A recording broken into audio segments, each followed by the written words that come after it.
Hello again and welcome back to our channel, the place where we delve deep into the intricate workings of the human mind. We're all about exploring the fascinating world of psychology. We unravel the mysteries, break down the complexities, and make sense of the enigma that is the human brain. If you're as intrigued by the human mind as we are, you've landed in the right place. Today we're venturing into a realm that's relevant to each one of us, yet often misunderstood. First impressions. Are they reliable? How do they form? What impacts do they have? And most importantly, can we control them? Let's dive into today's topic, the science of first impressions. Ever wondered why first impressions seem to stick in our minds, whether good or bad? The power of first impressions is not to be underestimated. When we meet someone for the first time, our brain is like a detective, picking up on cues and signals to form an initial judgment. This is crucial in how we navigate our social world.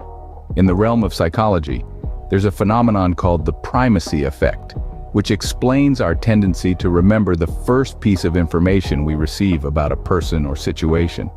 It's as if our brains are wired to put a spotlight on first encounters, storing them in our memory vault for future reference. But, as we all know, first impressions aren't always reliable. Sometimes they can be misleading, painting a picture that might not truly represent reality. Now think about a time when your first impression of someone was completely off the mark. What went wrong? So how does our brain form these first impressions? Well, it's a fascinating dance between two key players in our brain, the amygdala and the prefrontal cortex. The amygdala, often referred to as the fight or flight center of the brain, is responsible for our emotional responses. It's the part that gets a say in whether we feel safe, threatened, or uncertain when we meet someone new. On the other hand, the prefrontal cortex, the executive suite of the brain, helps us make sense of these emotional responses. It's the part that processes information, makes judgments, and weighs the pros and cons. When we meet someone for the first time, these two regions work together, taking in and processing information to form our initial impression. But here's the intriguing part. Our brain makes these judgments in the blink of an eye, based on limited information. Whether it's a subtle facial expression, the tone of voice, or even the way someone stands, our brain quickly picks up these cues and forms an opinion. It's like our brain is an impression artist, sketching a quick portrait based on a few swift strokes. And if you're wondering whether there's any research to back this up, there certainly is. A study by Princeton psychologists Janine Willis and Alexander Todorov found that people form first impressions in 1/10 of a second. Yes, you heard it right, 1/10 of a second. And what's more, these snap judgments are often remarkably consistent across different people. Another research study led by Amy Cuddy, a social psychologist at Harvard Business School, found that when we form a first impression, we're primarily judging two things: trustworthiness and competence. Her study concluded that trustworthiness is the most important factor in how we evaluate a new acquaintance. Quite fascinating, isn't it? Have you ever experienced a snap judgment? Share in the comments below. But what impact do these first impressions have on our relationships? You might wonder. Well, let's delve a little deeper. First impressions can indeed be long-lasting, and they can significantly influence both our personal and professional relationships. How so? Picture this. You're meeting someone for the first time. The way they present themselves, their body language, the tone of their voice, even their choice of words, all these elements are quickly evaluated by your brain. And before you know it, you've formed an impression of this person. Now, imagine this person made a positive first impression. They were warm, engaging, and genuinely interested in what you had to say. Naturally, you'd be inclined to interact with them more, wouldn't you? You'd be open to forming a deeper connection, be it friendship or a professional alliance, simply because their first impression made you feel good. This is the power of a positive first impression. It opens doors, builds bridges, and paves the way for fruitful relationships. On the flip side, consider a scenario where the first impression wasn't all that great. Perhaps the person came off as aloof, disinterested, or rude. Despite their many redeeming qualities that might surface later, that initial negative impression can act as a barrier, making it difficult for a solid relationship to form. You might be hesitant to engage with them further, and this could potentially lead to missed opportunities, both personally and professionally. These examples illustrate the profound impact first impressions can have on our relationships. They can either act as a catalyst, encouraging us to forge new bonds, or they can deter us, preventing potential relationships from blossoming. So, the next time you meet someone for the first time, remember, the impression you make in that moment could potentially shape the nature of your future relationship with them. Do you have any stories about how a first impression significantly impacted a relationship? We'd love to hear about it. But are first impressions always accurate? Let's delve into that. Stereotypes and biases, these are the unseen forces shaping our first impressions.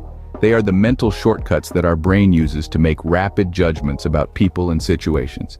But here's the catch, these shortcuts can often lead us astray, causing us to form inaccurate impressions. Think about the last time you met someone new. Did you quickly categorize them based on their appearance, their job, or perhaps their accent? These are all examples of stereotypes in action, and while they might seem harmless, they can have a profound impact on how we perceive and interact with others. Stereotypes can be especially problematic when they lead to biases. Biases are the unconscious attitudes or beliefs that can influence our perceptions and behaviors. For instance, if we have a bias towards people who look a certain way, we might form a positive or negative first impression of someone based solely on their appearance, without taking the time to get to know them. So, how can we overcome these biases and form more accurate first impressions? The answer lies in self-awareness. By recognizing our own biases and challenging our stereotypes, we can begin to see people for who they truly are, not just who we assume they are. One effective way to do this is by practicing empathy. Try to put yourself in the other person's shoes. Consider their perspective and their experiences. This can help you to see beyond your initial impressions and understand the person on a deeper level. Another approach is to keep an open mind. Instead of jumping to conclusions based on first impressions, take the time to gather more information. Ask questions, listen actively, and be willing to revise your initial impressions if new information suggests they were wrong. It's not easy, but it's definitely worth the effort to break down these stereotypes, don't you agree? So how can we ensure we're making a good first impression? Now that we're on the same page about the power and impact of first impressions, let's dive into how we can make ours count. First things first, body language. This is your silent communicator, speaking volumes about you before a single word leaves your mouth. Stand tall, maintain eye contact, and offer a firm handshake. These are the ABCs of positive body language. But remember, it's not just about how you carry yourself. It's also about how you perceive others. Are you acknowledging their presence, mirroring their positive body language? These small actions can make a world of difference. Next, we move on to active listening. This is more than just hearing what the other person is saying. It's about understanding, processing, and responding in a meaningful way. Show that you're engaged in the conversation. Nod in agreement. Ask insightful questions. Provide thoughtful responses. This shows that you're not just there for the sake of being there, but you're genuinely interested in what the other person has to say. Speaking of genuine interest, that brings us to our final point. Be authentically interested in the person you're meeting. This isn't about pretending to be fascinated by every single detail they share. Rather, it's about finding common ground, shared interests, or new insights from their experiences. Genuine interest fosters connection, and connection is the foundation of a good first impression. But here's the crucial part. All these tips, they're not a one-size-fits-all solution. Each interaction is unique. Each person is different. So adapt, adjust, and most importantly, be yourself. Remember, a good first impression isn't about pretending to be someone you're not. It's about presenting your best self. Because at the end of the day, that's who people want to meet. That's who people want to connect with.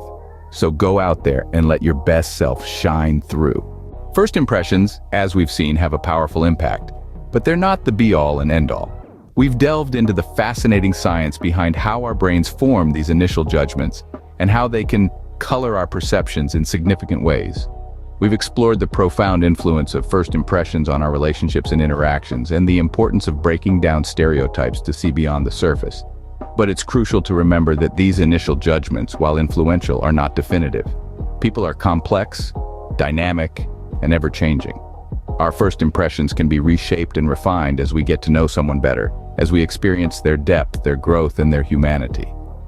So, while it's important to make a good first impression, it's equally important to keep an open mind and allow our perceptions to evolve.